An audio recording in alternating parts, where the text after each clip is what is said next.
barusan ikut diklat ya, yang diselenggarakan oleh guru ya. Tadi saya mengikuti juga itu platform pembelajaran kurikulum Merdeka Belajar tadi siang ya sampai jam 4 tadi itu. Kayaknya banyak guru BK juga. Itu pesertanya luar biasa, banyak 1000 itu. Yang di YouTube ada 4.500 kalau nggak salah live-nya itu. Keren banget itu. Gratis ya. Oke. Bapak Ibu sekalian, saya mengucapkan selamat datang dan bertemu lagi dengan saya Nugroho Eko Putra, biasa dipanggil Pak Eko Nugroho gitu ya. Saya selaku founder dari Sekolah Guru Merdeka, praktisi pendidikan ya. Kalau dibilang praktisi pendidikan itu berarti pernah jadi orang yang berkecimpung di bidang pendidikan ya. Saya pernah jadi guru madrasah, MI, SMP pernah, MTS pernah, SMA pernah, SMK pernah. Di perguruan tinggi juga pernah. Nah, sampai sekarang ya di perguruan tinggi. Jadi semuanya mulai SD, SMP, SMA, SMK, udah semua. Udah pernah semua gitu ya. Kemudian di perguruan tinggi juga ngajar di S1, ngajar di pasca sarjana juga. Jadi pendidikan saya S1, kemudian S2, kemudian S3 juga gitu ya. S1-nya di Universitas Diponegoro, kemudian S2-nya di Universitas Kanjuruhan Malang, kemudian S3-nya di Universitas Negeri Semarang gitu. Saya sendiri asli di Sidoarjo ya, tapi Bapak Ibu saya aslinya Pati, Jawa Tengah gitu. Jadi Jawa, murni Jawa gitu ya. Jawa yang sudah menjadi guru dari berbagai macam, karena saya gurunya di Surabaya juga pernah, di madrasah, di SMP-nya Surabaya juga pernah jadi ngajar. Pernah di pondok pesantren yang daerah Bamil, ngajar di paket C, paket B, paket C juga pernah jadi tutor itu. Semuanya pokoknya saya sudah pengalaman. Jadi kepala sekolah juga semuanya sudah. Oke, Bapak Ibu sekalian, jadi secara konsep tentang BK ini, karena saya juga pernah menjadi guru bimbingan konseling gitu ya, sebelumnya di SMP itu sebelum ada BK itu masih istilahnya BB itu pernah juga. Nah, kemudian setelah itu baru mengajar yang IPS dan waka kurikulum dan seterusnya gitu ya, sudah diganti.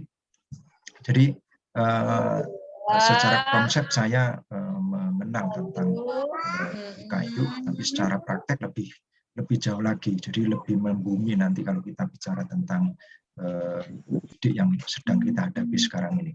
Oke, Bapak Ibu, saya izinkan saya share screen, tapi sebelum share screen, saya selaku founder Sekolah Guru Merda sebagai penyelenggara ya. Sebagai penyelenggara acara ini, saya ingin sampaikan yang pertama bahwa ini sertifikat bobotnya 24 jam. Ya, kalau 32 hari kan, jadi 24 jam. Kenapa 24 jam? Itu karena materinya terdiri dari 3.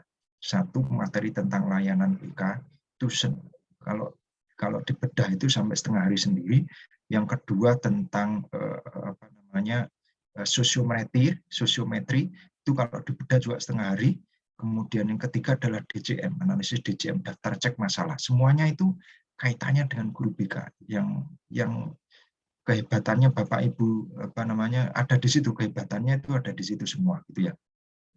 Kehebatannya Bapak Ibu itu ada di situ. Jadi kesaktiannya Bapak Ibu guru BK itu ada di situ. Nah, kemudian sesi yang kedua itu adalah bedah aplikasinya. Jadi saya selaku konsep, kemudian nanti ada aplikasinya gitu ya. Jadi aplikasinya itu misalnya pertanyaan begini, gimana Pak cara membuat rekam jejak layanan BK. Aplikasinya sudah ada, itu nanti sesi yang kedua, namanya Pak Ali ya, Pak Ali Ishak MPD. Itu apa namanya, dia selaku instruktur di Sekolah Guru Merdeka gitu ya. Nah, kemudian Pak, gimana secara konsep kan sosiometri bagus nih, bisa mengetahui struktur macam-macam dan seterusnya. Terus cara analisisnya gimana? Itu dibedah di apa namanya oleh Pak Ali secara apa namanya aplikasi. Jadi kalau memiliki aplikasi ini nggak pusing secara konsep itu tadi, nanti pusing gimana caranya gitu. Kalau sudah tahun ada aplikasinya, selesai. Kemudian ketiga DCM, daftar cek masalah. Itu basis dasar report dari anak didik kita, gitu ya. Nah, di situ nanti itu juga ada aplikasinya. Jadi satu aplikasi ada 7 fitur. Jadi saya yang membedah cuma 3 aja, 3 apa namanya, 3 secara konsep tentang apa, menu atau fitur yang ada di aplikasi itu. Oke, Bapak Ibu sekalian, izinkan saya mulai dengan share screen ya. Oke, ini nanti akan dibagikan di grup ya nanti ya. Nanti akan dibagikan di grup oleh Mas Reza. Sebentar, saya ingin Mas Reza tolong dibagikan di grup materi saya, Mas Reza.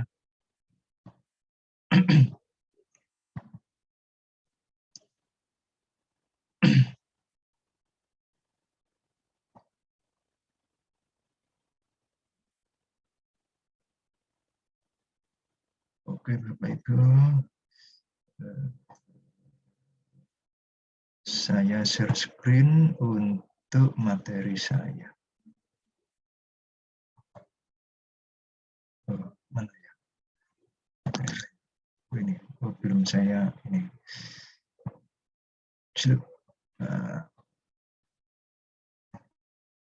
Nah, udah kelihatan kan ya? Oke. Bapak Ibu sekalian, saya ingin mulai. Sebelumnya yang di grup itu sudah disampaikan, itu ada Instagramnya kita, Facebook, kemudian ada apa namanya, ada channel YouTube-nya, di Telegram, ada Instagram, ya, itu semuanya ada di situ. Tinggal diikuti aja, nanti ada apa namanya, ada beberapa apa namanya webinar atau workshop yang kita akan laksanakan dengan gratis gitu ya. Oke.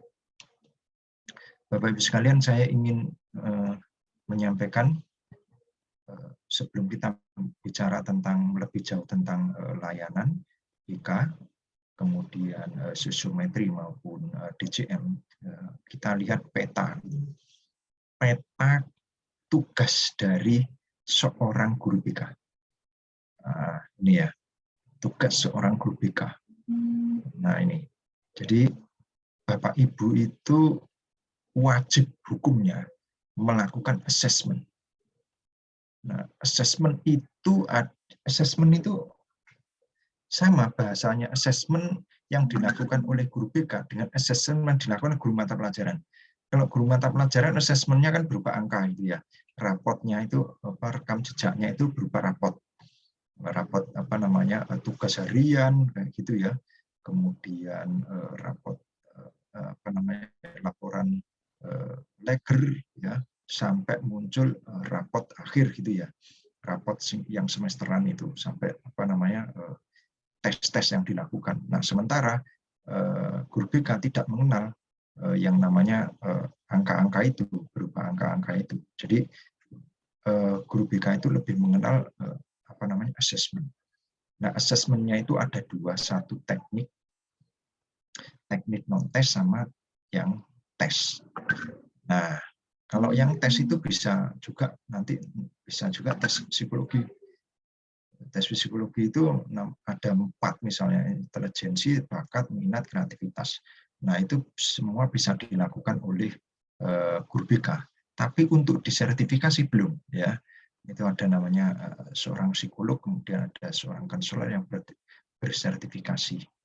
Nah, ada guru BK yang sudah memiliki banyak ya, banyak guru BK yang memiliki gelar konselor. Nah, itu yang sudah memiliki sertifikasi itu yang punya gelar kons gitu ya. Konselor itu berarti dia sudah melakukan ujian gitu ya, tes. Jadi ya ada sekolahnya itu kan.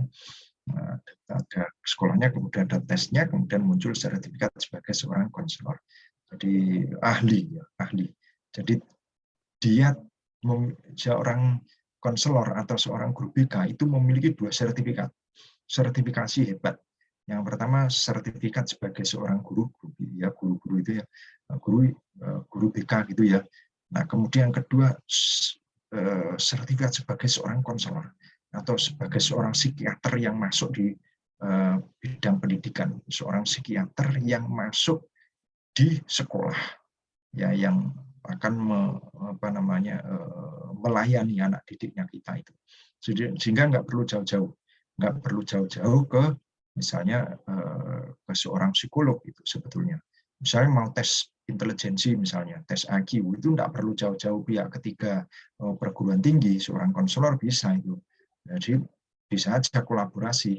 Kalau ada sekolah yang guru BK-nya belum bersertifikat sebagai seorang konselor, bisa aja kontak, nanti akan dikirimi beberapa instrumen-instrumen, kemudian diujikan, kemudian tanda tangannya ditandatangani oleh seorang konselor. Jadi kalau bikin instrumen sih tidak ada masalah, mudah, tapi sertifikatnya itu berharga atau tidak, ada diakui atau tidak, itu ada tanda tangannya sebagai seorang konselor itu.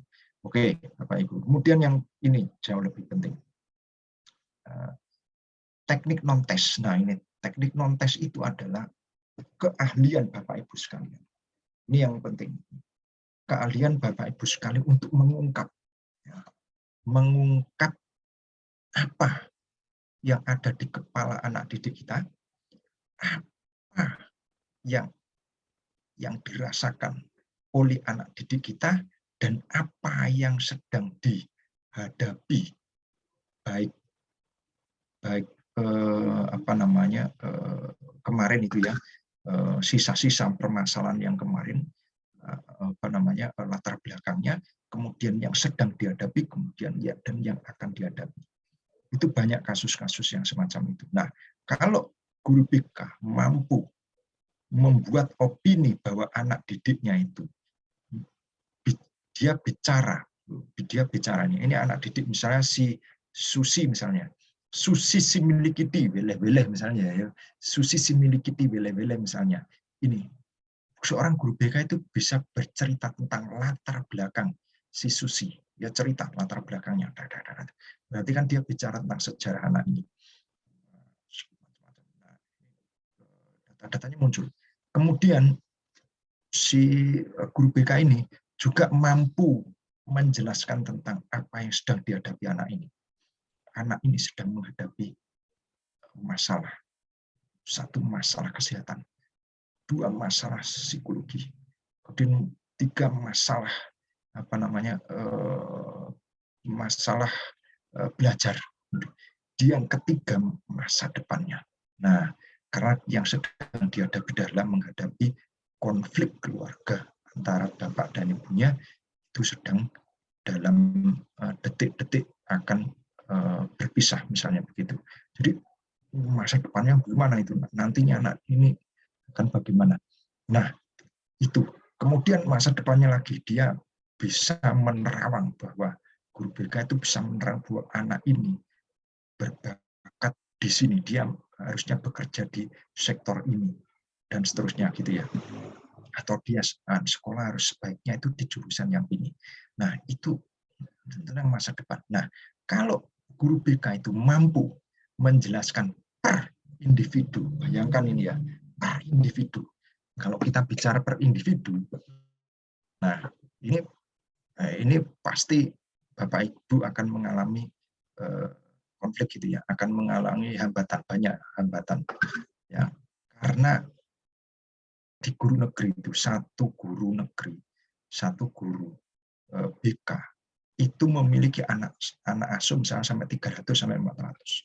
Kalau mau mengungkap anak didik ini satu persatu seperti yang saya sampaikan, itu membutuhkan waktu yang cukup lama. Nah, oleh karena itu Bapak Ibu harus memiliki alat yang canggih, ya. Alat yang canggih agar supaya bisa mengungkap anak didik, ya, latar belakangnya anak ini. Nah, itu ya Bapak Ibu, atau informasi-informasi dasar, kebutuhan-kebutuhan dasar dari anak didik itu, kemudian apa yang akan dihadapinya nanti. Nah, itu yang apa namanya, yang harus diketahui oleh guru BK sebetulnya. Karena tupoksinya guru BK itu adalah sesuai dengan apa namanya, bimbingan konseling, membimbing dan mengkonseling.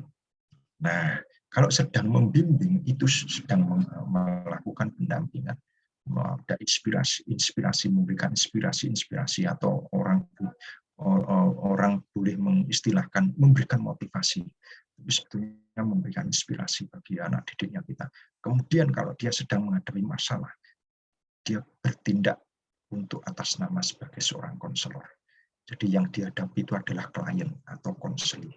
Nah, itu yang apa namanya, harus mendengarkan, mengungkap sampai akhirnya mendapatkan, anak ini harus mendapatkan solusi atas permasalahannya itu. Jadi itu Bapak Ibu. Jadi saya nggak ingin bicara itu satu persatu ini, luar biasa kalau satu persatu ini udah. Jadi itu apa namanya, yang ingin saya sampaikan kepada Bapak Ibu tentang peta tugas UBK di dalam apa namanya, dunia pendidikan atau di sekolah. Bapak Ibu bisa menggunakan teknik non-tes, misalnya inventory, kemudian bisa melakukan observasi. Inventory bisa menggunakan alat-alat, misalnya inventory tugas perkembangan atau ITP. Kemudian ada daftar cek masalah atau DCM. Nah, kemudian ada 3 teknik UMI. Kemudian ada inventory analisis kebiasaan belajar. Nah, analisis kebiasaan belajar atau gaya belajar.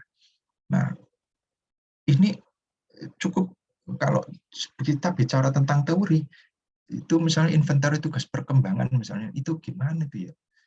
Gimana caranya mendeteksi atau mengungkap anak ini tugas perkembangan ini lagi ada perkembangan apa yang mulai dari kelas 7 sampai kelas 9 misalnya, atau kelas 10 sampai kelas 12 misalnya gitu, atau kelas 1 sampai kelas 6. Punya nggak report guru BK itunya. Kemudian 2, daftar cek masalah.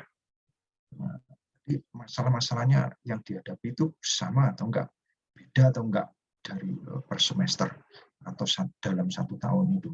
Karena instrumennya sama, tapi masalahnya bisa berbeda gitu ya. Dari tahun ke tahun itu masalahnya bisa berbeda yang dihadapi. Kemudian ada teknik UMI, itu mengungkap dia termasuk golongan orang yang punya kekuatan, punya power, ya, punya kemampuan untuk memimpin gitu ya. Itu bisa, itu tekniknya menggunakan teknik Johari Window, itu ada instrumennya, ada kelompok yang dilakukan melalui kelompok, analisis kelompok. Kemudian, nah ini kalau kita bicara tentang analisis UMI secara kelompok, itu juga ada instrumennya, gitu ya, supaya mengetahui dia memiliki kecenderungan kekuatan di mana, gitu. Apakah dia memiliki potensi jalur power atau kekuasaan, dia berbakat menjadi seorang pemimpin, prestasinya sangat tinggi, apa namanya, kemampuan sosialnya tinggi. Nah, itu nanti akan menjadikan anak ini sukses di kemudian hari kalau kita mengetahui. Yang keempat, inventory analisis kebiasaan belajar atau gaya belajar. Bagaimana supaya kita tahu apakah anak ini memiliki kecenderungan, ya, memiliki kecenderungan untuk model belajarnya atau gaya belajarnya. Dia itu lebih suka model apa namanya, gaya belajar dengan cara mendengar. Kalau kalau misalnya mendengar, oh dia suka dengan mendengarkan dongeng-dongeng, cerita-cerita, itu ceramah. Kalau dia itu apa namanya, dia suka dengan melihat dia observasi gitu ya. Oh, beda lagi gitu, maka dia harus dilakukan dengan visualisasi, kemudian ada video, ada gambar dan seterusnya gitu, dia lakukan itu. Kemudian ketiga misalnya, dia melakukan estetis misalnya. Kinestetik itu bisa dilakukan melalui program-program praktek-praktek gitu ya, yang melibatkan tentang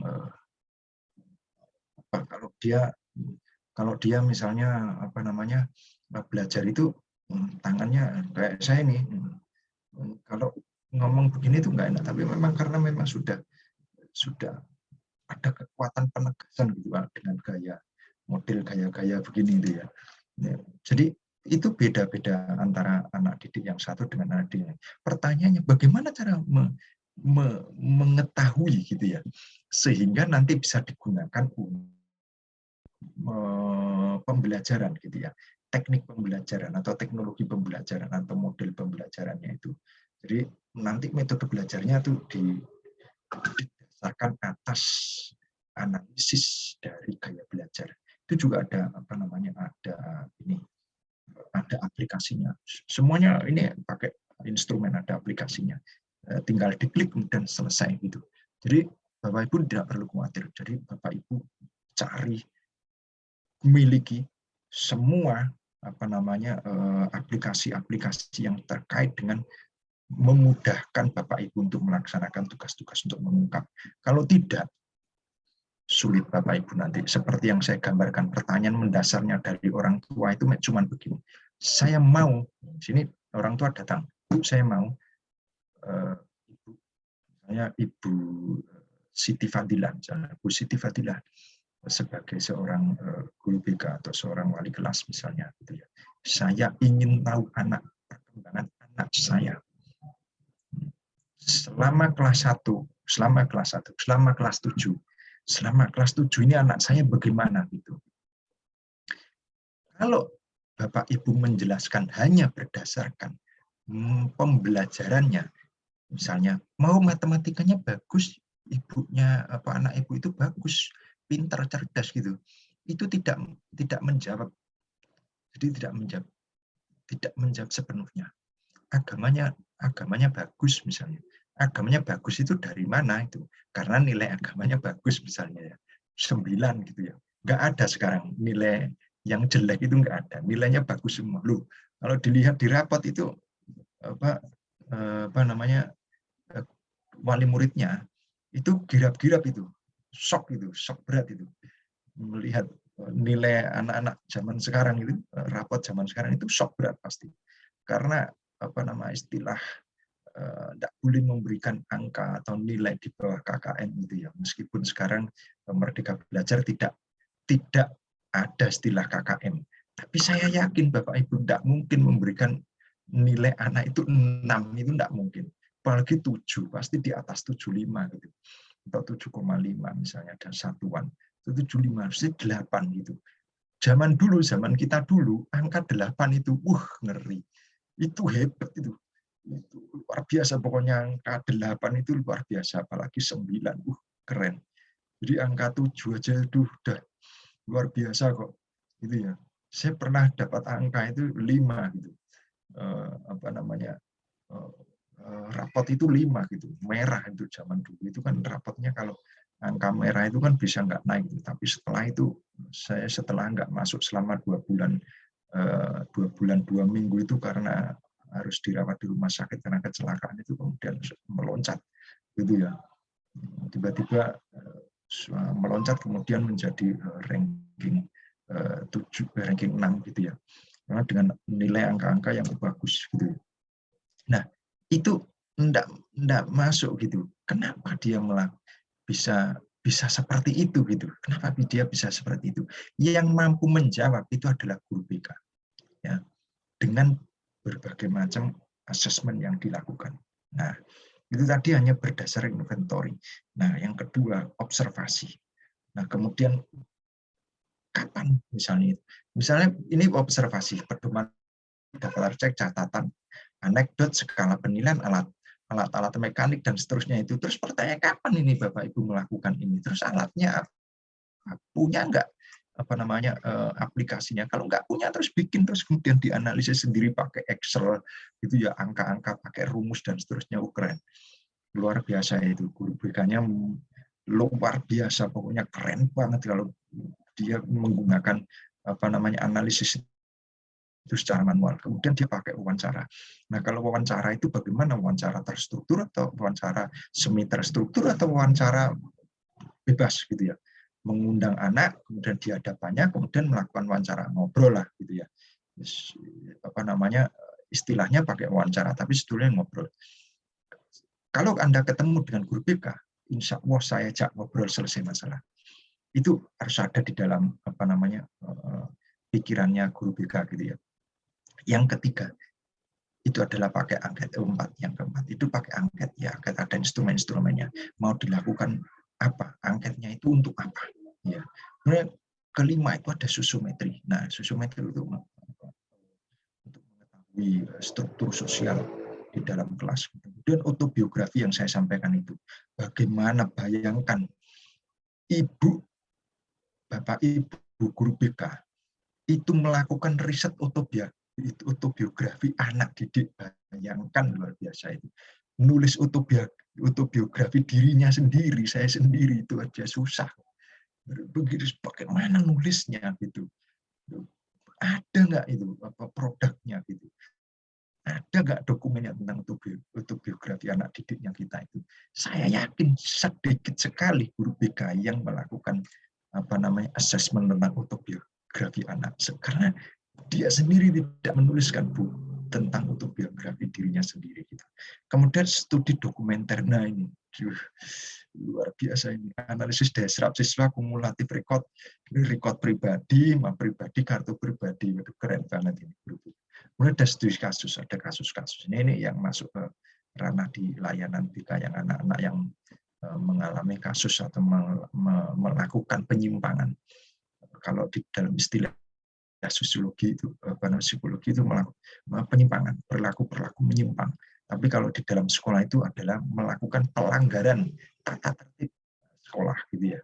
Tapi istilah psikologi maupun sosiologi itu melakukan penyimpangan, melakukan pelanggaran terhadap norma-norma yang sudah ada, begitu ya.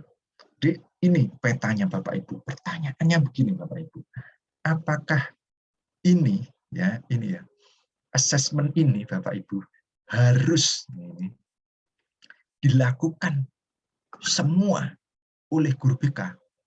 Tolong dijawab di chat. Apakah ini harus dilakukan semua oleh guru BK? Tolong dijawab di chat.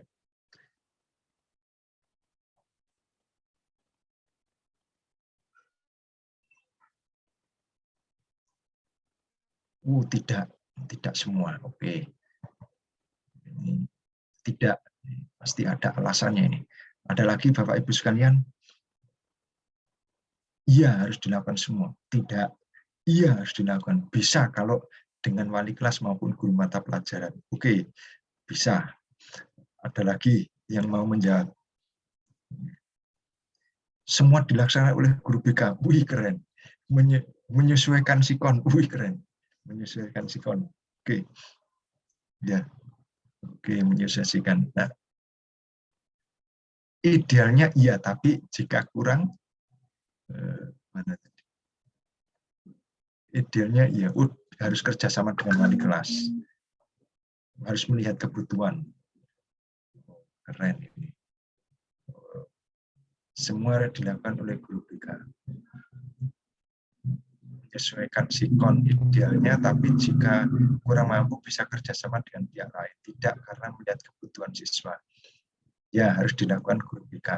Tidak kerjasama dengan wali kelas, orang tua. Menyesuaikan konseli sesuai dengan kebutuhan sekolah masing-masing. Nah, ya, jawaban yang paling normatif itu sesuai dengan kebutuhan sekolah masing-masing. Betul itu. Jawaban yang paling normatif itu. Nah, kalau nggak diminta, ya ngapain kan gitu. Ya kan gitu ya. Oke, menyesuaikan dengan kebutuhan, harus sesuai dengan kebutuhan di sekolah masing-masing ya. Betul ya. Ya. Harus dilakukan semua.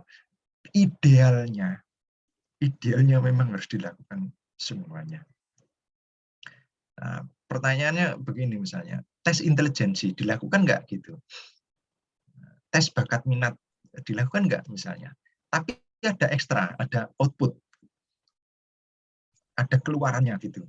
Misalnya dikasih pilihan ini, ya tes psikologi misalnya, tes psikologis, ada tes intelijensi, apakah anak kelas 7, 8, 9 itu kelas 7 dilakukan tes intelijensi, kemudian kelas 8 nanti dilakukan tes intelijensi lagi, kemudian kelas 9 dilakukan tes intelijensi lagi, kemudian naik lagi SMA kelas 10, 11, 12 dilakukan intelijensi lagi. Itu pertanyaannya itu. Kemudian ada tes bakat minat. Nah, tes bakat minat itu ada ekstra. Ingat Bapak Ibu, ada bakat minat berarti ada ekstra gitu. Nah, ekstranya itu kan dikasih kuesioner, dikasih form. Ekstra mau ekstra apa gitu ya. Itu sudah ada keluaran loh. Sementara kita belum melakukan asesmen bakat dan minatnya siswa gitu. Apa sebetulnya bakatnya anak ini? Tiba-tiba sudah disodori ekstra. Nah, ekstra itu intervensi dari sekolah gitu. Tidak berdasarkan bakat minatnya anak. Ya, pokoknya dia ekstranya di sekolah ini dia bikin sama program kurikulum ini. Ekstranya anak didik kita itu apa? Gitu ya. Oh, ekstra basket. Oh, ekstra sepak bola, futsal. Kemudian bela diri misalnya, bela diri ada silat, kemudian ada karate, ada taekwondo, ada jujitsu, macam-macam gitu ya. Kemudian ada misalnya seni, oke, ada seni drama, kemudian ada seni tari, gitu. Kemudian ada seni-seni yang lainnya, seni kerawitan, nyanyi, kemudian paduan suara dan lain-lain pokoknya. Pokoknya ada semuanya. Oke. Nah, kalau misalnya Bapak Ibu melakukan tes bakat minat yang dilakukan oleh guru BK, maka keluarannya itu akan muncul berbagai macam. Kemudian dilaporkan ternyata bakatnya anak didik kita dari kelas 7 sampai kelas 9 itu dikategorikan menjadi 9. Nah, kalau dikategorikan menjadi 9, maka munculnya itu adalah ada ekstra minimal das 9. Tapi ternyata tidak gitu ya. Jadi yang dilakukan ini jelas ini namanya para dosen enggak tahu ini yang ini enggak tahu itu bahwa ekstra itu adalah follow up dari tes bakat minat itu diintervensi oleh sekolah karena yang membuat program itu bukan atas dasar bukan atas dasar dari asesmen anak didik kita gitu ya. Oke, kita tinggalkan itu. Oke. Enggak apa-apa gitu ya. Minat perlu, cuman harus bekerja sama dan pihak PT yang menyediakan alat yang baku agar bisa valid hasilnya gitu ya. Oke. Kita kalau punya aplikasi, punya instrumennya, tidak ada yang sulit. Oke. Oke ya. Oke, jadi tadi itu seperti yang disampaikan jawabannya itu adalah tidak semuanya harus dilakukan, Pak. Betul, jawabannya itu betul sekali, tidak semua. Kenapa kok tidak semua ya menyesuaikan alasannya itu ya sesuai dengan kebutuhan sekolah, Pak, gitu ya. Ya kalau sekolah enggak butuh tes intelijensi ya enggak apa-apa. Kemudian misalnya ditanya ini, Pak, IQ-nya anak saya berapa ya? Ini sulit untuk dijawab kalau kita tidak punya tidak pernah melakukan tes misalnya. Anak saya termasuk anak ber-IQ tinggi atau tidak? Itu kan ada orang tua yang kepingin tahu itu IQ-nya anak saya itu sesuai dengan perkembangannya itu mengalami peningkatan atau tidak itu setelah dia sekolah, kemudian dia mulai menyesuaikan, mulai paham tentang banyak hal, kemudian setelah dites intelijensi dia meningkat. Oh, ini oke ya. Oke. Jadi begitu Bapak Ibu sekalian. Nah, jadi jawabannya itu adalah bisa dilakukan, tidak semuanya harus dilakukan, tapi memang menyesuaikan dengan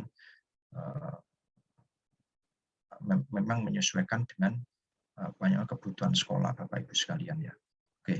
Bapak Ibu sekalian, saya lanjutkan. Nanti waktunya habis. Sekarang jam berapa? Oke, kita bicara tentang layanan kurang 15 menit saya. Oke, layanan BK. Misalnya layanan BK itu kita bicara tentang layanan BK. Jadi Bapak Ibu, tugas utamanya itu adalah layanan BK karena itu sudah ada perintah undang-undangnya gitu ya, melakukan layanan BK itu ada perintah undang-undangnya. Jadi perintahnya itu langsung permen, peraturan Menteri Pendidikan. Bayangkan itu guru harus membuka layanan BK itu langsung perintahnya itu langsung peraturan Menteri loh, sekolah itu. Oke ya Bapak Ibu ya. Nah itu ada aspek pribadi, sosial, aspek pembangunan, aspek perkembangan karir. Nah ini Bapak Ibu bisa bisa dibedah gitu ya, bisa dibedah sendiri misalnya karena sesuai dengan tugas Bapak Ibu sekalian tupoksinya memang di situ.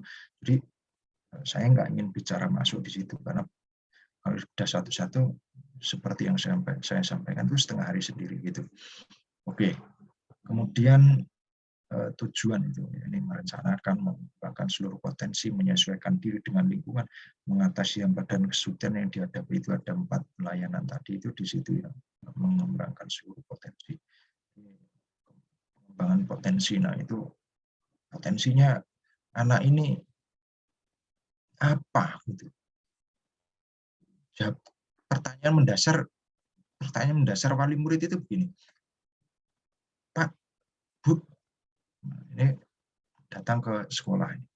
Kemudian biasanya yang datang ke sekolah, wali murid itu pasti akan dijamu atau dihadapkan, atau yang menghadapi yang pertama itu adalah wali kelasnya gitu ya. Kalau dia sedang mengalami masalah berarti ya yang menghadapi itu adalah waka kesiswaan.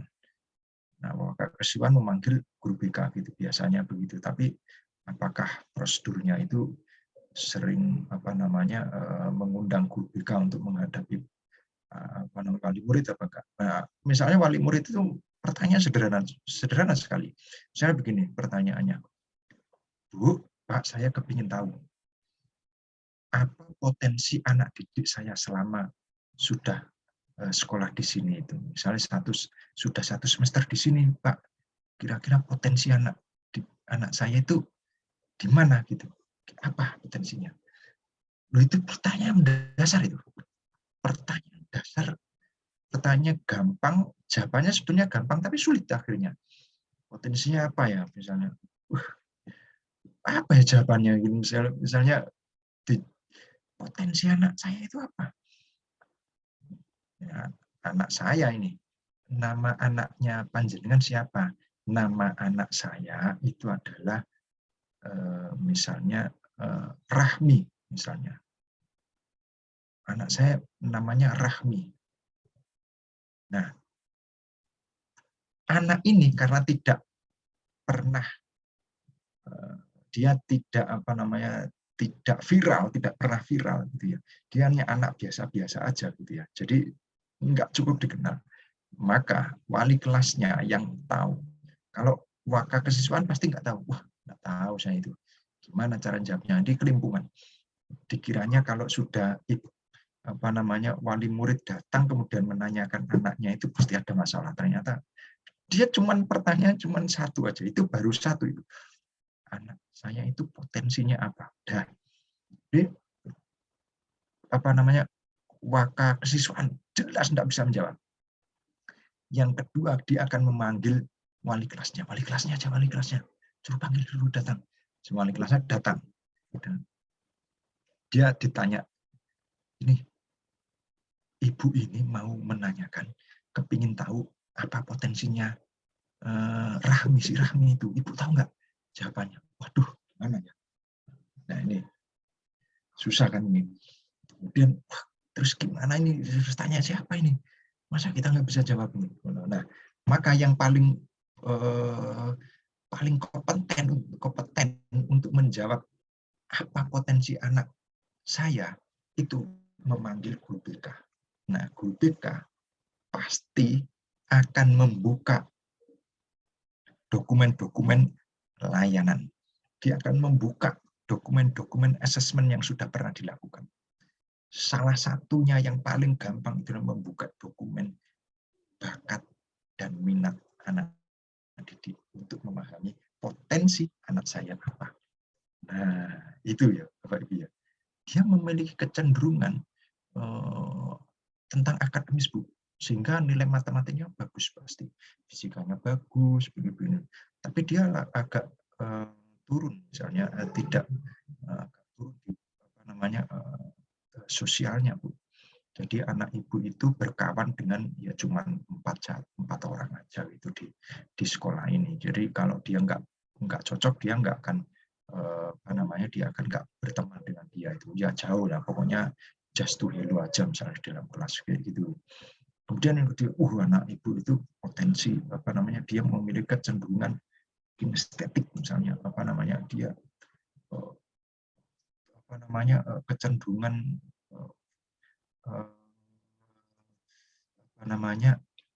kecenderungan multi talenta gitu ya, multi talent misalnya, kecerdasannya berganda banyak gitu ya. Ya, kemudian ada lagi misalnya dia memiliki kecenderungan untuk olahraga. Anak ibu itu olahraga. Dia adalah pemain basket di sini gitu ya. Meskipun cewek dia nggak kenal sama banyak orang itu dia hanya sih, tapi dia pemain bulu tangkis yang top hebat.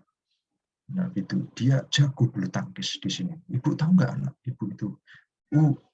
Makanya dia itu minta beli raket terus. Gitu. Saya nggak pernah belikan itu. Buat apa sih itu? Nah, kayak gitu-gitu ya. Nah, itu yang bisa menjawab itu ada guru BK. Itu hanya satu pertanyaan. Belum pertanyaan yang lainnya. Bu, gimana anak saya selama di sini? Perkembangan perilakunya gimana? Sudah baikkah? Gitu ya. Kepingin tahu baik apa enggak gitu. Waduh, anak ibu baik, dia pendiam, cuman begitu aja jawabannya. Nah, kalau guru BK yang menjawab itu banyak. Karena dia berdasarkan asesmen itu. Nah, ini kehebatannya guru BK ada di sini ya, Bapak Ibu. Itu dari analisisnya Bapak Ibu nih. Itu contoh ya. Kita bicara tentang potensi itu. Belum lagi lingkungannya. Gimana di sekolah anak saya gimana di sekolah? Kira-kira gimana anak saya itu? Ceria nggak? Ini nggak? Gimana? Wah, itu yang bisa menjawab itu adalah guru BK karena dia punya asesmen. Kalau guru yang lain belum tidak begitu memahami gitu ya. Oke, kemudian hambatan kesulitan misalnya dia tidak pernah banyak masalah. Gitu. Setiap masalah dia akan bisa mampu untuk menyelesaikan sendiri gitu. Oke, ini jenis layanan. Layanan itu di aplikasi nanti ada 10 ini layanannya. Oke, Bapak Ibu. Oke, ini layanan orientasi, Bapak Ibu juga sudah memahami layanan orientasi ini tentang pengenalan dan seterusnya. Dan layanan informasi juga begitu, ini yang penting, paling penting juga. Jadi diharapkan banyak informasi yang masuk di anak didik kita, informasi-informasi yang positif, informasi-informasi yang tidak hoax, informasi-informasi yang bisa membangkitkan inspirasi, membangkitkan semangat bagi anak didik kita, menjadi kreatif, menjadi inovator, ya, yang seakan-akan aneh di luar out of the box gitu ya, di luar pemikiran dari anak-anak yang lainnya. Nah, itu dipahami sebagai anak-anak yang kreatif. Nah, dia karena dia bisa membangun banyak informasi, kemudian dia melakukannya. Nah, sementara kita itu ajak aja informasi yang dibangun itu ajak saja. Nah, sehingga nggak nyambung. Ya, biasanya itu nggak nyambung sama anak didik kita itu. Dia sudah banyak membaca, sementara kita tidak. Oleh karena itu, banyak membaca. Kita banyak membaca, banyak belajar. Terus pokoknya belajar terus. anak didik kita itu adalah subjek pembelajaran bagi kita itu untuk mengungkap, semakin membuat kita menjadi hebat untuk menangani kasus-kasus anak. Tidak stagnan, tidak itu terus gitu ya. Kalau itu terus sampai kita hafal itu gimana gitu. Padahal anak didik kita itu berbeda satu sama lain. Oke ya, ini layanan pembelajaran, penyaluran, penguasaan konten. Nah, ini kekuatan untuk merangkai informasi, kemudian memilih, kemudian menyampaikan, untuk membuat narasi-narasi yang baik, bagus, gitu ya. Ini cukup sulit untuk konten yang perlu analisis tersendiri. Nah, dan guru BK itu memberikan inspirasi tentang informasi yang sudah didapatkan, sehingga guru BK itu menjadi rujukan pertanyaan. Bu, saya itu loh begini misalnya. Bu, saya ini barusan putus sama si dia itu, terus gimana saya Bu ini. Nah, itu menjadi rujukan yang ditunggu-tunggu jawaban dari guru BK. Nah, oleh karena itu, kalau kamu mau ngobrol dengan saya, pasti persoalanmu selesai. Nah, ini bahasa ini harus diviralkan bagi guru BK. Ada guru, ada anak didik kita itu, kamu punya masalah, guru BK ngajak ngobrol, insya Allah masalahmu selesai. Nah, guru BK itu ngajak ngobrol, persoalan selesai. Nah, itu jargon yang harus dipegang oleh guru BK ini. Ya, jadi layanan konseling bisa perorangan, individu maupun kelompok ya. Ini ya. Nah, bukan berarti tidak punya hambatan bagi seorang guru BK untuk melakukan layanan itu, karena yang tadi dibatasi oleh jam, apalagi di kurikulum Merdeka Belajar nggak ada jamnya. Nah, jamnya harus bikin sendiri gitu ya, karena bisa memakai platform digital gitu. Ada program-program digital itu bisa memakai streaming misalnya di Instagram, YouTube streaming, kemudian WA, kelompoknya menjadi 5 atau 10 misalnya gitu ya, dan seterusnya, bikin grup-grup diskusi dan seterusnya, banyak hal bisa dilakukan untuk digital. Dengan platform digital itu bisa dilakukan oleh Bapak Ibu sekalian, gitu ya, untuk menyelesaikan atau menghadapi hambatan bahwa guru itu tidak punya jam. Oke, kita lanjut ke materi saya yang kedua tentang apa itu sosiometri. Gambaran saya enggak ingin bicara tentang lebih mendalam, tapi saya ingin memberikan gambaran begini. Apa itu sebetulnya sosiometri gitu ya?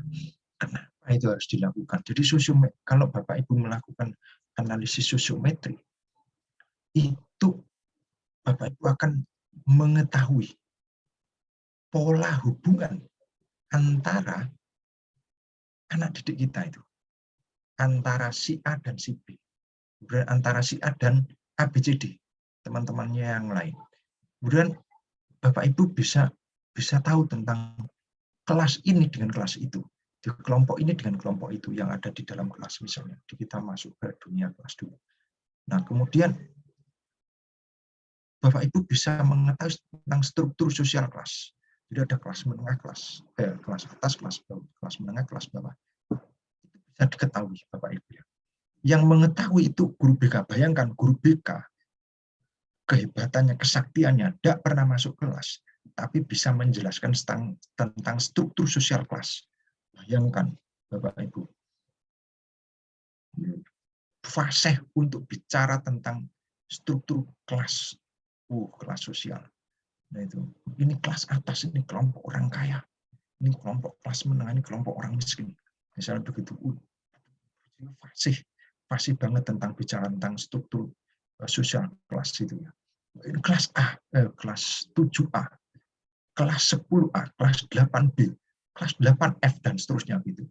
Kemudian kalau misalnya disuruh milih siapa yang akan menjadi bintang kelas, atau akan menjadi ketua kelas atau ketua OSIS di dalam pemilihan ketua OSIS minggu depan misalnya, guru BK langsung tahu gitu.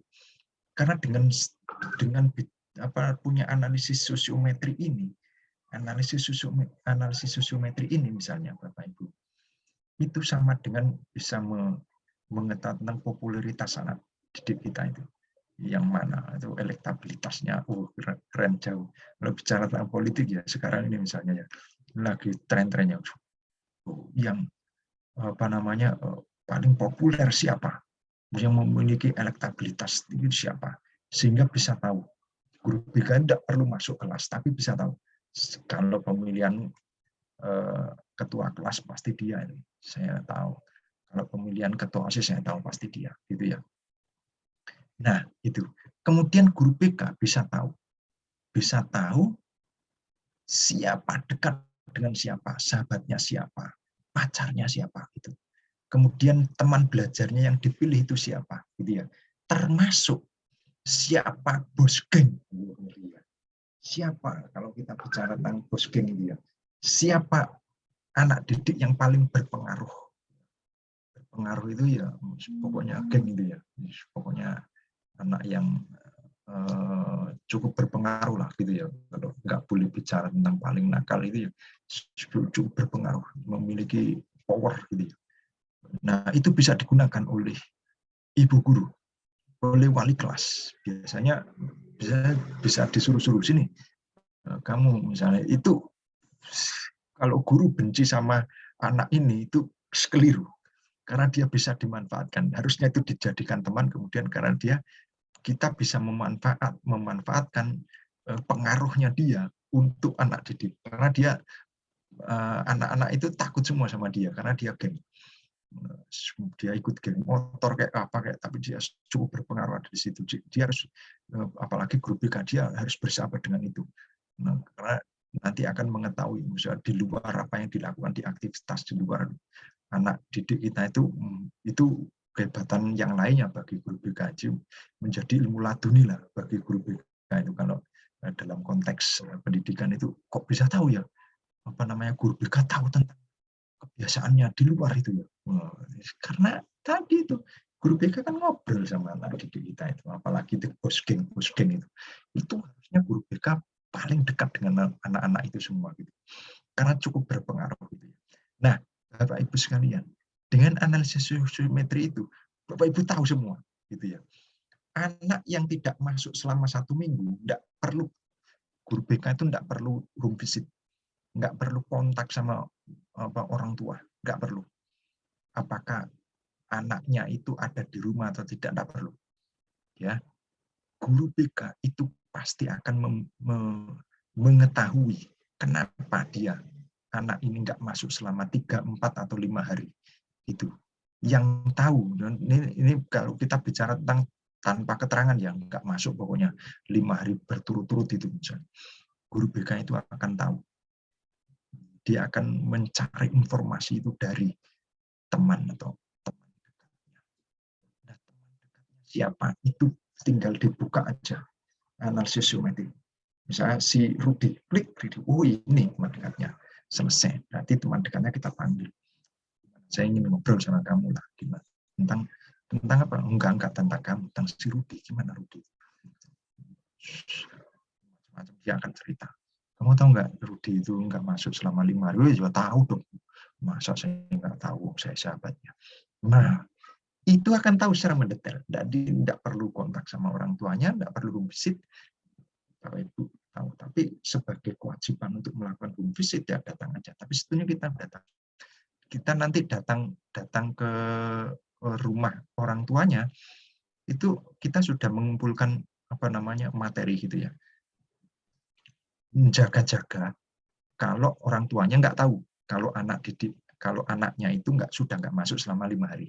Kalau ditanya, Bu, saya datang ke sini ngobrol, ingin mengetahui anak ibu misalnya, khususnya anak ibu sudah nggak masuk selama 5 hari. Ibunya kaget, nggak mungkin anak saya itu setiap hari masuk kok. Dia berangkat dari sini sekolah gitu. Pulangnya tepat juga. Nah, Bapak Ibu di dalam hati kan ketawa, nggak tahu orang ini, orang tuanya nggak tahu, wah kacau ini, si apa namanya Rudi ini kacau ini, sampai orang dia bohongi sama orang tua. Nah itu tinggal diajak ngobrol, Bu, saya minta izin besok saya mau ngobrol sama anak didik ibu, anaknya ibu. Oke, sebetulnya anak ibu itu ada di sini, ada semacam diceritakan. Tapi jangan dimarahi dulu, Bu. Nah, biar saya asesmen dulu, saya ajak ngobrol dulu. Ya ajak ngobrol aja, Ibu, ajak ngobrol, kenapa nggak masuk bohongi dan seterusnya, pokoknya jangan ajar lah kayak gitu. Nah, ibu itu, Bapak Ibu guru BK itu sudah tahu, bisa tahu tentang itu semua. Oke ya. Itu sosiometri secara singkat, ringkes, ringkes padat jelas. Itu. Jadi pertanyaannya begini, gimana Pak caranya? Asesmennya itu gimana caranya? Terus kita juga punya dokumen, misalnya kita panggil dokumennya, misalnya kelas 8, misalnya kelas 8 ini. Siapa yang dipanggil kelas 8 ini? Si apa namanya, si Habibi misalnya. Habibi gimana? Buka sosiometri. Klik, buka apa namanya, ini aplikasi ini, dan diklik panggil Habibi kelas 8. Klik, langsung ketemu. Ini hasil analisis sosiometrinya. Dia adalah bos geng di kelasnya. Keren. Habibi geng. Dia akan ceritakan. Kemudian ditambah dengan catatan fakta-fakta dari layanan yang sudah dilakukan, misalnya rekam jejaknya dari layanan. Dia melakukan pelanggaran ini dan sebagainya, membuat gaduh di kelas macam-macam, seterusnya macam-macam lah, ngeprank gurunya dan seterusnya kayak gitu-gitu. Terus pokoknya gitu ya. Tapi sebetulnya kalau dilakukan di sekolah dan di kelas, dia termasuk anak yang misalnya gentle lah, dia nggak sampai membahayakan, tapi dia cukup luar biasa lah, pemanuvernya untuk bisa diperhatikan banyak orang itu luar biasa. Nah itu harus diketahui oleh guru BK ini. Nah guru BK mampu melihat anak, misalnya Habibi, sebutlah nama di sekolah ini, saya akan tahu bagaimana anak ini. Nah, gitu ya. Ini jadi Bapak Ibu harus memiliki analisis sosiometri ini sangat penting bagi tugas Bapak Ibu sekalian. Nah, sekarang analisis daftar cek masalah yang terakhir. Analisis daftar cek masalah itu adalah kita bicara tentang kebutuhan dasar atau masalah-masalah yang dihadapi anak didik kita. Itu kategorinya bisa banyak, ada 11 kategori. Nah, kemudian AKPD juga ada, misalnya AUM juga mencermati tentang itu, analisisnya bisa dilihat dari situ, dari AKPD bisa, dari AUM juga bisa, gitu ya. Nah, saya menggunakan istilah daftar cek masalah itu karena dari basis teorinya yang tadi Agus Triyono, gitu ya. Istilah ini, gitu ya. Oke. Nah, ini adalah masalah-masalah yang sedang dihadapi atau latar belakang dari anak didik kita. Ini bisa dilakukan awal. Daftar cek masalah ini bisa dilakukan awal. Nih, misalnya indikatornya gini. Nah, kalau kita bicara tentang kesahihan misalnya, kevalidan informasi tentang analisis DCM itu ya kita harus pakai harus pakai rumus di Excel ya, sekarang itu pakai Excel gitu. Nah, kalau Bapak Ibu punya aplikasi ya pakai aplikasi gitu. Kalau enggak sulit ini melakukan analisis DCM ini. Nah, apa sebetulnya indikator dari permasalahan dari daftar cek masalah itu? Satu, masalah tentang kesehatan anak. Nah, masalah dia punya nggak riwayat kesehatan anak didik kita itu. Jadi dia punya record. Kalau di BPJS itu punya riwayat kesehatan. klik-klik gitu. Dia sakit apa dan seterusnya, dia punya sakit bawaan apa dan seterusnya, sehingga anaknya misalnya dia punya jantung lemah, dia misalnya punya riwayat tentang asam lambung, dia sesak, asma dan seterusnya, dia kagetan dan seterusnya. Jadi kita hindari, nanti disampaikan bahwa anak si A itu tidak boleh dikageti, semacam-macam gitu-gitu. Dia trauma dengan suara bentak-bentak karena di rumah sering dibentak-bentak sama orang tuanya misalnya. Ya kalau ada orang bentak langsung nangis, stres. Nah ini punya riwayat di sini di apa namanya, riwayat di sini itu tahu gitu. Guru BK itu tahu kan, hebat kan, dari bicara yang tadi sampai ini. Kemudian keuangan, lu bayangkan keuangan lu sampai guru BK tahu. Ya, keuangan orang tua guru BK sampai tahu. Hebatnya gimana coba? Kemudian ada pergaulan sosial, ada pergaulan anak didik kita, tingkat sosialnya ya, terus anak didik kita pergaulan dengan siapa itu tahu. Kemudian agama dan kepercayaannya ya. Nah ini kita tahu. Tapi kalau lebih jauh lagi di assessment untuk melakukan indikator apa namanya, apakah anak ini memiliki apa namanya kecenderungan radikal atau tidak, itu nanti ada instrumen tersendiri gitu ya. Jadi, misalnya kalau di negeri itu urusannya sama negara kan gitu ya lakukan, tapi ada beberapa sekolah-sekolah yang berbasis Islam itu ya enggak, dia akan menolak kalau misalnya kita bicara tentang radikal, ini pemahaman Islam kok dikatakan radikal gimana, itu enggak kepake itu, yang analisis itu enggak kepake gitu ya.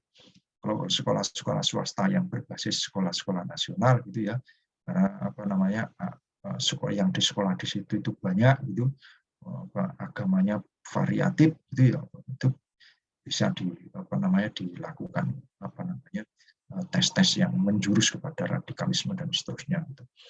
Nah, kemudian ada pekerjaan atau jabatan. Nah, bayangkan pekerjaan atau jabatan orang tua itu kita bisa tahu. Terus keluarganya di rumah gimana? Kalau dia hangat, enak diajak bicara oleh gurunya, komunikatif, dengan teman-temannya juga hangat, ceria, dan seterusnya. Artinya, itu merupakan refleksi dari pendidikan keluarganya. Sehingga pasti kita bisa menyimpulkan, guru BK itu pasti bisa menyimpulkan, pasti anak ini di rumahnya, itu pasti suasananya atau apa namanya komunitasnya yang dibangun oleh keluarga itu ya begitu, seperti anak ini gitu ya, orang tuanya pasti ya asik sama seperti anak ini gitu ya, demokratis, hangat dan seterusnya gitu ya. Kalau nggak percaya misalnya dites, panggil aja bapaknya atau orang tuanya, nanti kan orang tuanya asik, dia nggak apa namanya dia sangat asik menghadapi anaknya, anak saya begini, oh biasa anak saya itu, dia sudah memiliki pemahaman dibangun di keluarganya begini demokratis dan seterusnya kayak gitu-gitu. Jadi nggak kaget, orang itu nggak kaget dengan perilaku anaknya. Kemudian kepribadian ya, tentang emosionalnya. Nah itu apa namanya guru BK itu bisa tahu kalau ada yang tadi pertanyaan mendasar yang tadi ketika wali murid datang, apa potensinya anak saya? Nah kemampuan dan bakat itu sudah terdeteksi di daftar cek masalah. Kemudian belajar penggunaan waktu luang anak ini, kalau misalnya liburan dia kemana, dia melakukan aktivitas apa gitu. Kemudian yang terakhir itu ya, instrumen yang terakhir itu apa namanya indikator yang terakhir, misalnya asmara atau percintaan, urusan cinta lah, urusan remaja gitu ya, anak yang zaman generasi Z ini, gimana dia apa namanya pola hubungannya, percintaannya itu putus nyambung, ganti-ganti pacar dan seterusnya gitu ya. Bayangkan guru BK memiliki dokumen ini di dalam satu aplikasi yang namanya DCM, itu bisa tahu semua. Bayangkan. Jadi Bapak Ibu seperti yang saya gambarkan tadi yang pertama itu kan, kalau Bapak Ibu ditanya urusan-urusan mendasar dari wali murid, insya Allah Jenengan bisa buka DJM dan klik namanya siapa, klik srit, mau diberi silakan diberi, kasihkan kepada orang tuanya. Selesai. Sudah mampu menjawab semua pertanyaan, urusan keluarga, urusan belajar, urusan penggunaan waktu luang, misalnya itu. Ibunya nggak tahu waktu luangnya anak itu digunakan oleh anaknya itu dengan main game atau dia bermain dengan teman-temannya yang lainnya, gitu ya, atau nonton film dan sebagainya kayak gitu-gitu. Orang tuanya nggak tahu, tapi guru BK tahu. Nah, itu Bapak Ibu sekalian. Nah, itu semua ada di aplikasinya, aplikasi BK Almas. Nanti akan disampaikan oleh Pak Ali. Oke, itu kira-kira ringkasan. Ya, saya nggak bisa cerita banyak tentang DJM ini karena waktu sudah menunjukkan jam 20. Nanti kalau saya bicara terlalu banyak, Pak Ali itu akan menjelaskan 7 fitur itu banyak, panjang lagi. Oke, itu Bapak Ibu sekalian, ada yang perlu ditanyakan? Oke, Bapak Ibu, ada yang perlu ditanyakan? Silakan. Oh, belum ada kayaknya. Link absensi. Link absensi itu dibagikan nanti setelah sesi akhir, ya Bapak Ibu sekalian ya. Nanti setelah sesi akhir kemudian dibagikan link absennya. Nanti diisi gitu. Oke, nanti yang tidak bisa ngisi absen nanti akan disampaikan itu isi absen, langsung chat ke Mas Reza yang di grup itu ya, Mas Reza itu langsung bilang aja enggak bisa absen, nanti langsung di. Mohon izin, Pak. Oke, Bapak. Boleh bertanya, Pak? Boleh, silakan. Oh, terima kasih, Pak. Oke. Assalamualaikum warahmatullahi wabarakatuh. Waalaikumsalam warahmatullahi wabarakatuh. Pak Jamari. Monggo Pak Jamari. Ya, perkenalkan saya ya, Kepulauan Riau ini. Iya. Saya dari SMKN 1 Bintan Utara Kepulauan Riau, Pak. Iya, Kepulauan Riau. Iya. Berkenaan mengenai pembelajaran BK, layanan BK ya. Beberapa hal kendala yang sering dialami di lapangan adalah mengenai hubungan guru BK dengan siswa yang terkadang gini Pak, karena guru BK ini adalah tidak ada jam untuk tatap muka masuk kelas, sehingga kita sebagai guru BK untuk mengenali siswa itu kan ada kendala, terutama ketika kita mau memberikan informasi atau mendapatkan informasi dari si siswa tersebut.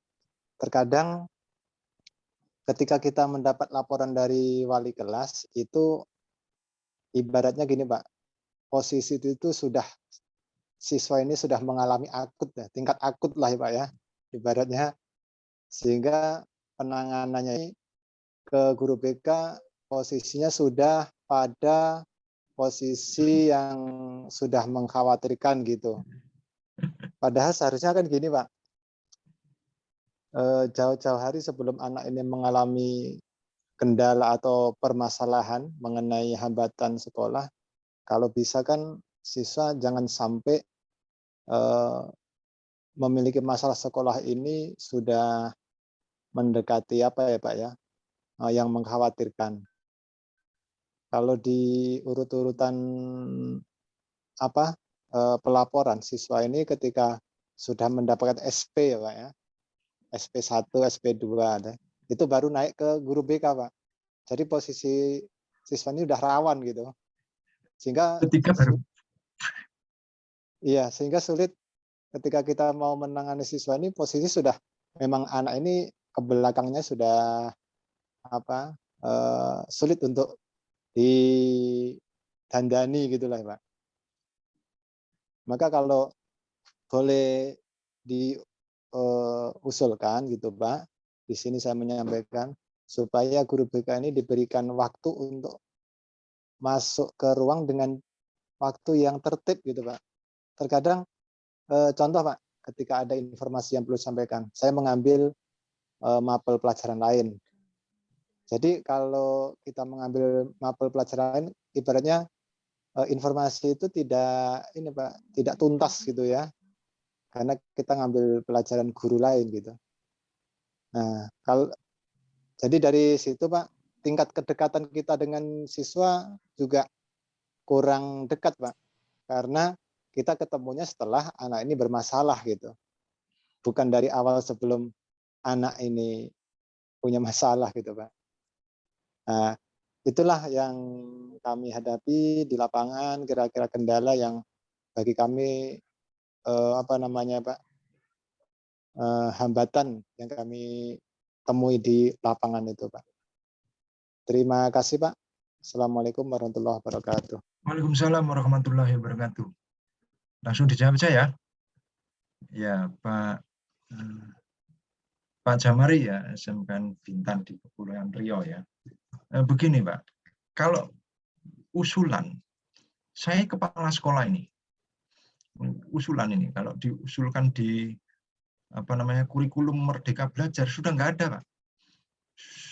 Kurikulum Merdeka Belajar sudah menutup nggak ada bobot jamnya, nggak ada bobot jam masuk kelasnya itu ya di kurikulum Merdeka Belajar itu. Ya. Oke, nah, Bu Siti Umaina, sebentar Bu, sebentar ya. Tapi kalau saya kepala sekolah itu ada 2 model, ya ada banyak sebetulnya banyak. Kalau saya ini guru BK, saya guru BK ada 4. Itu setiap hari Senin, ya setiap hari Senin itu yang ngomong itu harus guru BK. Yang menjadi instruktur upacara itu guru BK. 1. Kemudian kedua, misalnya kalau sekolah-sekolah yang berbasis banyak agama Islam, misalnya ada agama Islam, bikin sholat duha, misalnya gitu. Ada setelah duhur jamaah, setelah itu tausiah, ada ceramah 5 menit atau 7 menit, ada kultum. Itu bisa dilakukan instrumen itu untuk membangun hubungan dengan anak didik kita gitu ya, karena dia akan bergilir misalnya, nggak bisa semua karena begitu banyak kelas. Kemudian yang ketiga yang kita bisa suka-suka masuk di kelas itu adalah menjadi observer. Yang ini yang tidak dipahami. Secara metodologis, observer itu dibutuhkan oleh semua guru, Bapak Ibu ya. Observer sebagai seorang yang pengamat dalam pembelajaran itu bisa dilakukan oleh guru BK. Guru BK duduk di belakang, kemudian melihat gurunya mau melakukan pembelajaran. Tapi ini harus atas perintah dari kepala sekolah. Dan kedua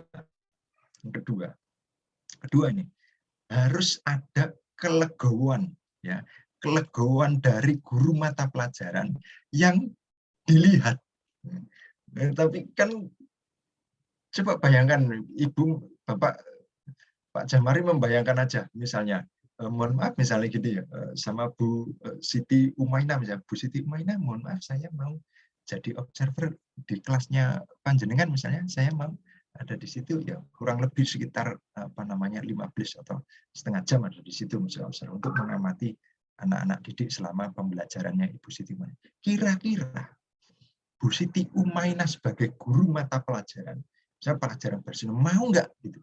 Saya yakin ngapain Pak? Sampai ke sini itu mau ngapain? Mau nyatet apa gitu? Mang kepala sekolah, mang pengawas, mang apa macam-macam kayak gitu. Jadi alergi, takut, ada ketakutan kalau pembelajarannya itu diawasi. Nah sebetulnya itu enggak, sebetulnya guru BK kan enggak begitu. Dia ingin mengamati karena studinya adalah studi perilaku, ingin mengamati perilakunya anak didik aja gitu. Tidak sedang menilai gurunya gitu kan begitu. Jadi kalau itu ada komunikasi misalnya dalam setiap pertemuan atau rapat rencana pembelajaran untuk tahun pelajaran 2000 semester ini misalnya, itu guru-guru ada rapat misalnya, ada workshop, ada semacamnya, itu ditekankan oleh guru kepala sekolah, kemudian ditekankan lagi oleh oleh bidang kurikulum, kemudian wali kelasnya juga mendukung. Itu luar biasa. Itu jamnya kita bisa suka-suka. Saya mau observer di kelas 8B misalnya gitu, kelas 9A gitu, pokoknya loncat-loncat suka-suka kita gitu ya. Kemudian setelah itu, setelah lihat pembelajarannya itu, kita bisa suka-suka panggil-panggil anak didik kita gitu ya. Guru BK itu kan punya kewenangan untuk manggil-manggil anak didik tanpa terbantahkan oleh semua guru termasuk kepala sekolah. Misalnya begini, kita minta izin sama guru, saya ingin ketemu untuk ngobrol dengan muridnya ibu yang sekarang itu. Jadi waktu pelajaran matematika, si Joni itu, saya ingin tahu si Joni. Kita bisa ada persoalan serius, ada persoalan serius yang harus diselesaikan oleh guru BK terhadap anak. Oh, monggo Pak Joni, kamu dipanggil sama guru BK nih, sama Pak Jamari. Padahal itu cuma ingin ngobrol loh Pak. Nggak ada persoalan sebetulnya. Nah, itu artinya kita bisa suka-suka dan punya otoritas yang tinggi untuk manggil-manggil anak didik kita di semua jam gitu ya. Kita panggil dengan alasan yang tadi itu ada persoalan serius gitu ya. Nah, yang tadi akan menjawab Pak pertanyaannya itu. Yang SP1, SP2, SP3 kalau kita menjadi observer, kita akan mendeteksi sejak awal gitu ya.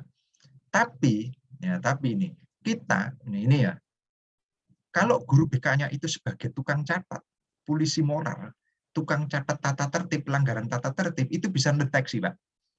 Oh, anak ini sudah bintang 3. Oh, anak ini sudah bintang 2. Itu berarti sudah masuk ke ranah bimbingan konseling. Maka ada tahapan di layanannya itu. Tahapan layanan misalnya pertama itu dilakukan metode bimbingan konseling misalnya dan seterusnya. Kedua, ketiga terus ada perkembangan selesai. Nah, ini biasanya tiba-tiba rekomendasinya langsung 3. Anak ini mau dikeluarkan Pak, mau diskors. Lalu terus kita bisa apa terusan? Jadi, nah sementara kita tidak punya dokumen gitu ya, tidak punya rekam jejak layanan juga nggak ada. Itu rekam jejaknya anak ini tiba-tiba langsung SP3 kan nggak ada rekam jejak sehingga kita nggak bisa melakukan pembelaan menjadi advokat bagi anak didik kita itu. Misalnya mau Pak jangan dulu dong, jangan diskors dulu dong, butuh waktu ini. Anak ini, kenapa sebetulnya dia sudah nggak masuk selama 15 hari, kalau dihitung, atau 23 hari misalnya. Loh, Anda tahu nggak 23 hari itu ngapain aja anak didik anak itu? Nggak tahu kan? Ini karena ada intimidasi dari guru mata pelajaran. Anda tahu nggak? Gitu ya. Belum saya objection misalnya, saya keberatan. Saya akan tangani dulu, Pak. Nah, begitu. Saya akan tangani dulu ini rekam jejaknya anak ini. Nah, gitu. Misalnya gitu, Pak ya. Itu kalau misalnya wakakesiswaannya atau kepala sekolahnya itu memberikan keleluasaan, keberpihakan kepada guru BK dan anak didik ini harus diselamatkan, maka itu akan diberikan kewenangan mutlak kepada guru BK untuk melakukan penanganan. Misalnya bukan lagi melakukan layanan, tapi melakukan konseling. Konseling supaya anak ini berubah dan tidak jadi untuk diskors atau misalnya sampai dikeluarkan. Jadi itu, misalnya anak yang hamil di luar nikah itu dulu, misalnya dikeluarkan, anak hamil dikeluarkan gimana ini, enggak berpihak kepada anak ini, hukumnya berbahaya juga ini, misalnya undang-undang perlindungan anak dan perempuan ini berbahaya sekali itu bagi sekolah ini, tiba-tiba langsung dikeluarkan. Kenapa kok bisa nggak tahu anak ini, macam-macam itu. Nah itu kalau guru BK-nya tidak melakukan pembelaan itu berbahaya sekali. Itu Bapak ya. Jadi untuk mendeteksi, misalnya itu solusinya misalnya ada 3 itu. Kenapa misalnya nggak bisa masuk, ada model yang lainnya gitu ya. Tapi kalau mengusulkan silakan guru BK mengusulkan untuk bisa diberikan jam. Tapi diberikan jam seperti kurikulum K13 pun 1 jam aja itu nggak cukup Pak. RPL-nya kita itu banyak loh Pak. Programnya kita kan banyak itu ya. Enggak cukup itu. Saya kira tidak cukup. Oke Bapak ya, itu Pak Jamari. Kita lanjutkan ke Mama Rebecca. Silakan Mama. Oke baik, perkenalkan. Nama saya Anggunita Syanturi, tempat kerja saya itu SMP Negeri 1, Huta Bayu Raja, Kabupaten Simalungun, Sumatera Utara. Sumatera Utara. Oke, pertanyaan saya itu simpel aja begini. Ada 2 pertanyaan saya. Yang pertama, bagaimana cara kita untuk menghilangkan paradigma masyarakat sekolah apalah di lingkungan sekolah bahwa guru BK itu hanya polisi ya. Artinya udah paham lah ya, kita cuman tahu mereka itu bahwa polisi BK itu ya hanya untuk nakut-nakutin aja gitu. Nah, terus yang kedua, kebetulan saya menang di guru penggerak di angkatan kelima. Ini saya yang berpikir sampai sekarang. Kalau katanya di situ kan ada panen hasil ya kan Pak ya. Yang mau saya tanya, kalau guru BK contoh panen hasilnya itu nanti gimana ya Pak ya? Terima kasih. Ini lucu kan ini. Yang pertama. Polisi moral. Ya, itu karena ini. Yang pertama itu kenapa muncul polisi moral? Itu yang pertama muncul polisi moral itu karena kita difungsikan sebagai sebagai pencatat yang tadi itu. Pelanggaran tata tertib, tukang catat pelanggaran bintang 1, bobotnya sekian. Itu yang nyuruh kan waka kesiswaan. Sebetulnya itu ranahnya mereka gitu. Kita yang melakukan layanan. Kalau misalnya dia tidak masuk 2 hari misalnya dicentang, bintangnya sudah mulai 2, kan harusnya masuk kita itu. Kenapa kok nggak masuk kamu? Nah, besoknya masuk terus. Nah kan diajak ngobrol masuk, selesai itu. Tapi ternyata tidak gitu. Nah, kita tukang catatnya itu, sehingga guru BK yang tadi itu masuk, anak yang masuk ke guru BK itu adalah anak-anak yang tadi saya sebut sejak awal-awal tadi itu melakukan pelanggaran, melakukan penyimpangan sosial yang harus diselesaikan oleh guru BK. Ya, guru BK akhirnya terpaksa dan dipaksa hanya untuk menyelesaikan mereka-mereka yang anak didik kita yang dalam tanda kutip melakukan penyimpangan itu, melakukan pelanggaran-pelanggaran. Ya, kayak gitu. Nah, siapa yang sebetulnya yang paling bertanggung jawab masalah ini itu adalah kesiswaan, Bapak Ibu. Dia nggak mampu membedakan tugas tupoksi guru BK yang sebenarnya itu melakukan bimbingan, kemudian melakukan konseling. Bu, saya minta guru BK. Guru BK itu kan karismatik, Bu ya. Ini karismatik loh guru BK. Harusnya sopan kepada guru BK itu, guru-guru yang lain. Bu, saya minta tolong, anak saya ini bermasalah, Bu. Dia terus kemudian putus, terus nggak mau sekolah, nggak mau mengerjakan PR macam-macam kayak gini. Terus kemarin saya diberitahu ini karena gara-gara ini. Nah, itu siapa yang menginformasikan itu? Guru. Ya. Jadi yang pertama itu adalah waka kesiswaan atau bidang kesiswaan. Yang kedua adalah guru. Guru mata pelajaran sama sekali tidak mengetahui apa sebetulnya tupoksi dari guru BK. Jadi dia sebagai seorang psikolog, psikiater yang harusnya punya karisma tersendiri itu jauh melebihi dari guru-guru yang lain. Itu ya, yang jadi untuk merubah paradigma itu yang pertama yang harus dihantam, harus diselesaikan. Jadi yang harus selesai adalah kepala sekolah. Kepala sekolah itu selesai dulu bahwa guru BK memiliki tupoksi yang enggak seperti itu gitu.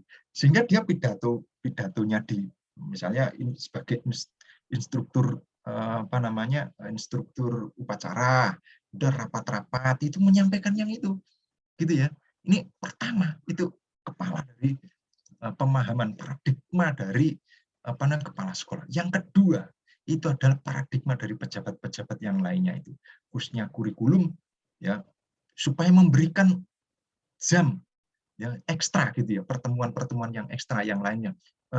Monggo Bapak Ibu guru BK yang ingin ketemu dengan anak didiknya gitu ya, saya memberikan keluasaan, ini ada jam setelah pelajaran berakhir Anda bisa menggunakan.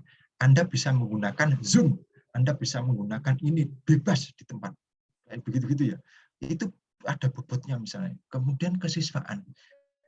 Saya minta bantuan bagi guru BK untuk bisa mendampingi anak-anak yang sudah kami catat. Nah, misalnya begitu ya. Tapi ternyata kan tidak itu. Kemudian sampaikan lagi kepada guru-guru yang lainnya gitu. Ini nggak masuk, ini nggak mengerjakan PR misalnya. PR-nya nggak dikerjakan. Setiap guru mata pelajaran, misalnya matematika ini nggak mengerjakan, anak ini nggak mengerjakan, anak ini nggak mengerjakan, kemudian dilimpahkan kepada guru BK, Bu, minta tolong, ini anak bermasalah nih, selama pelajaran saya matematika nggak pernah kerjakan PR ini. Loh, pertanyaannya, urusan nggak mengerjakan itu jadi urusan BK, padahal dia gurunya gitu loh, ya kan? Artinya ada kegagalan dalam pembelajaran itu sehingga anak ini tidak punya minat untuk mengerjakan PR-nya, kan begitu. Ada kesalahan metode, ada cara, pokoknya begitu gitu. Tapi dilimpahkan kepada kita. Terus gimana kita? Kan gitu. Tapi itu harus diselesaikan gitu ya. Nah, yang ketiga, yang pertanyaan yang kedua tentang panen hasilnya bagaimana? Panen hasilnya kita adalah perilaku, Bu. Kalau anak didik kita itu ya berperilaku sesuai dengan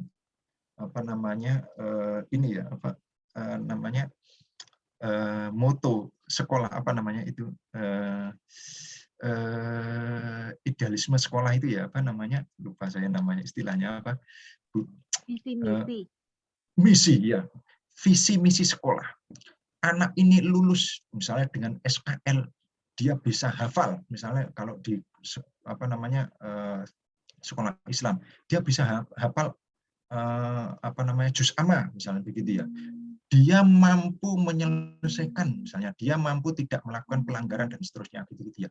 Oke, itu akan selesai semua. Dia diberikan pelatihan kader kepemimpinan. Dia menjadi pelayan gereja, menjadi tokoh di gerejanya masing-masing misalnya gitu ya. Dengan dibuktikan surat rekomendasi dari gereja bahwa anak ini betul-betul ke gereja misalnya. Ternyata itu yang disebut sebagai panennya kita itu. Nah, pertanyaannya begini, kok bagus banget itu luar biasa kalau rekomendasinya misalnya panennya perilakunya. Gimana caranya, Pak? Satu, persoalannya tadi itu kepala sekolah. Kepala sekolah harus dibenerin tentang guru BK ini. Kalau mata pelajaran panennya itu gampang, nilai rapotnya bagus, nggak ada yang nilainya jelek. Panen itu selesai itu. Karena metode sulap itu bisa selesai. Guru BK bisa nggak nyulap perilaku? Nggak bisa, Bu. Nggak bisa, Bu. Kalau nilai bisa disulap, itu memang keahlian guru itu. Tapi keahlian guru BK nyulap perilaku nggak bisa. Nggak bisa dibantah itu anak saya. Misalnya yang tadi itu sudah level 3, mau bisa nggak? Ini dikasih kesempatan sama kepala sekolah. Saya beri kesempatan dalam 1 minggu anak ini harus berubah. Siap nggak guru BK? Sebagai seorang profesional, sebagai seorang konselor, guru penggerak, siap. 1 minggu anak ini bisa berubah. Keren kan? Kalau misalnya di situ. Sehingga itu yang disebut sebagai panen. Selesai masalahnya anak ini. Sehingga nggak jadi dikeluarkan. Itu, Bu Ibu. Oke. Terakhir, ya, pertanyaan cukup banyak ini tadi yang di Pak Joko ya. Begitu Bu Rebecca ya. Oke, sekarang Pak Joko, silakan satu pertanyaan lagi. Ini banyak sebetulnya yang harus didiskusikan. Waktunya Pak Nugroho. Ini sharing Pak. Saya Joko Susilo dari SMK Negeri 3 Salatiga Pak. Pak, yang terjadi itu tadi apa yang dikatakan Bapak, betul sekali, bahwa semua kepala sekolah itu kan sebagai istilahnya kepalanya di sekolah nih Pak. Nah, itu tetapi kadang itu kepala sekolah nggak mau tahu Pak tentang kinerja guru BK.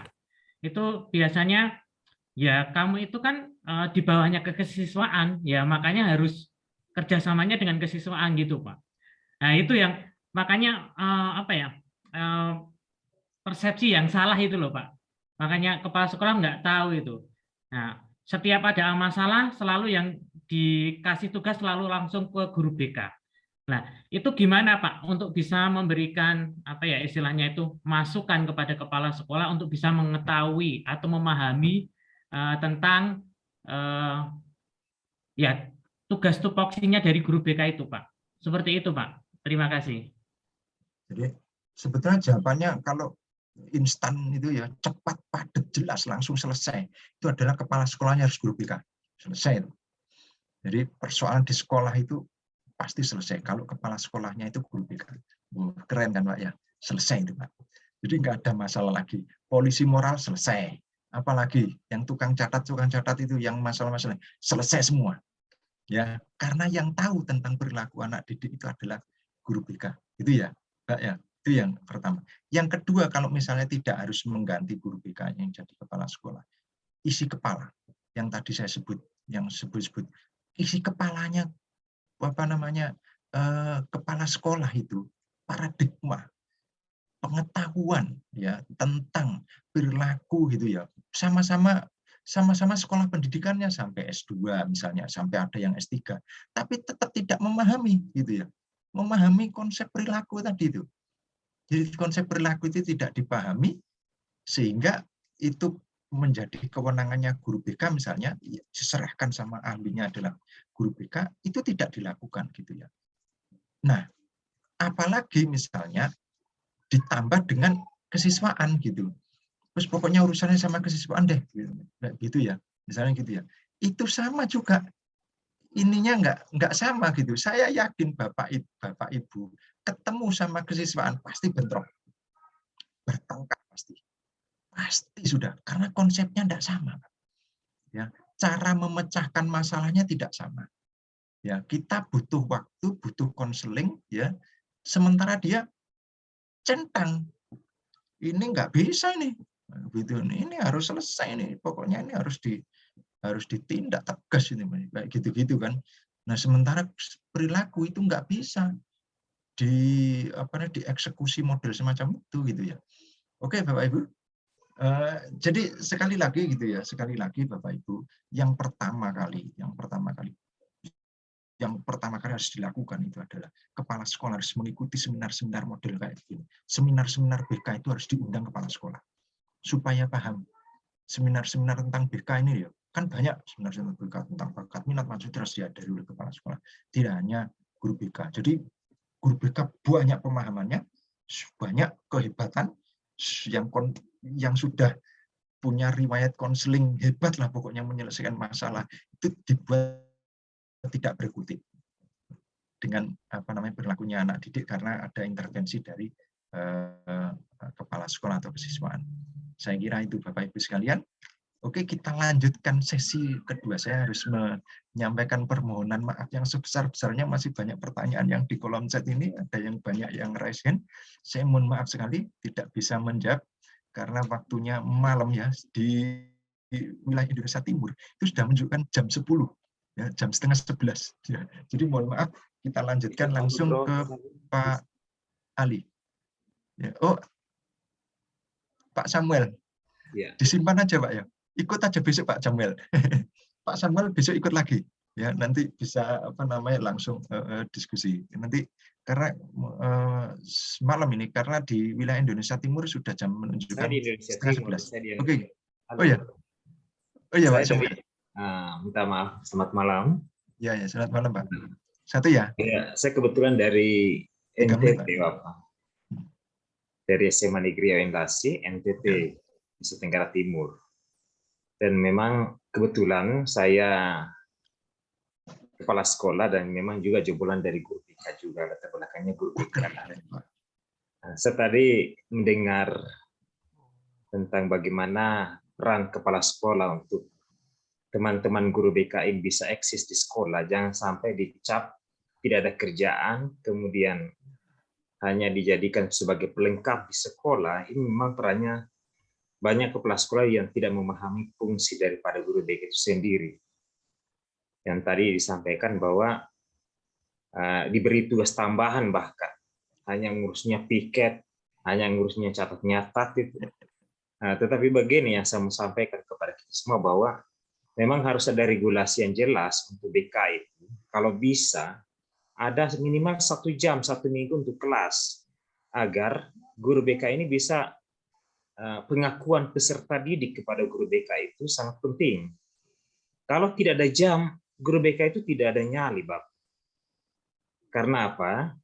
Siswa itu melihat gurunya, penampilannya, gaya bicaranya.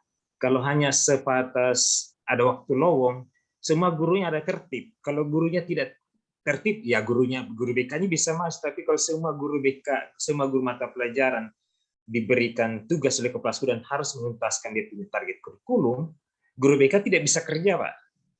Kalau saya dulu pernah jadi guru, saya ada jam khusus, jadi saya meminta khusus kepada kepala sekolah untuk ada jam.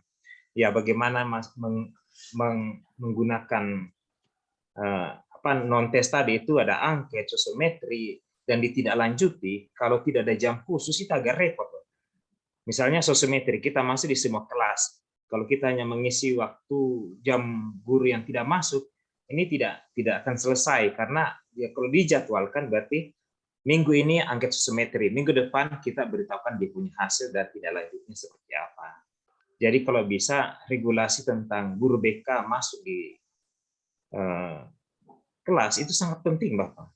Jangan hanya dia di luar saja. Kalau di luar memang tidak efektif.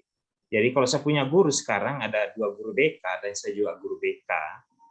Ini ada jadwal khusus. Biasanya kami jadwalkan 1 minggu itu 1 kelas, sehingga pertemuan antara guru BK dengan peserta didik itu intens. Sehingga ada persoalan mereka bisa curhat dengan waktu yang sudah ditentukan. Kemudian ada jadwal juga di luar daripada KBM itu sendiri. Dengan cara mengikuti misalnya tadi kegiatan agama, kemudian ada ekskul tatap muka, di mana guru dan peserta didik ketika mereka curhat pendapat, itu bisa terlaksana dengan baik, Bapak. Mungkin itu saja. Ada satu persoalan yang saya mau sampaikan kepada kita. Misalnya, ini kan sudah menggunakan segala macam alat tes.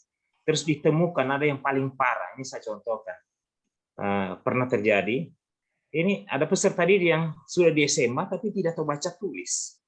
Kira-kira ini kalau kita untuk naikkan ke kelas, kira-kira bagaimana ini?